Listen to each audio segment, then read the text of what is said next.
Tinupok ng apoy ang 3 bahay sa San Carlos City, Pangasinan. Balitang tinutukan ni Russell Simorio. Sa amateur video na kuha ng ilang residente, makikita ang apoy na tumupok sa 3 bahay sa Barangay Rojas, San Carlos City, Pangasinan. Walang naisabang gamit ang mga residente dahil mabilis ang pagkalat ng apoy. Yari sa light materials ang ilang bahagi ng mga bahay. Umabot ng ikalawang alarma ang sunog kaya't nagkaroon din ng augmentation team ang Bureau of Fire Protection. Ibig sabihin tumulong sa pag-apula ng apoy ang mga bumbero mula sa kalapit na bayan. Lumang bahay lang talagang malaking apoy na apoy. Mas lalo doon, malaking bahay yun. Ay di lalong malaki ang apoy. Tapos ito na naman. Ayon sa BFP, nagsimula ang sunog sa bodega ng isang abandonadong bahay hanggang sa nadamay ang 2 bahay. Problema sa electrical wirings ang isa sa tinitignang ugat ng sunog.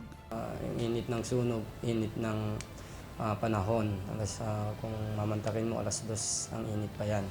So doon sila nahirapan kasi pag dating nila, talagang malaki na yung sunog, hindi kasi na-report kaagad. Walang nasaktan sa insidente, hindi pa tiyak ng otoridad ang kabuang danyos ng sunog. Mag-ingat sa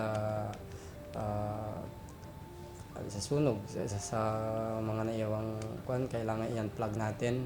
Kasama si Daryl Peralta, ako si Russell Simorio, naghahatid ng Balitang Amyanan.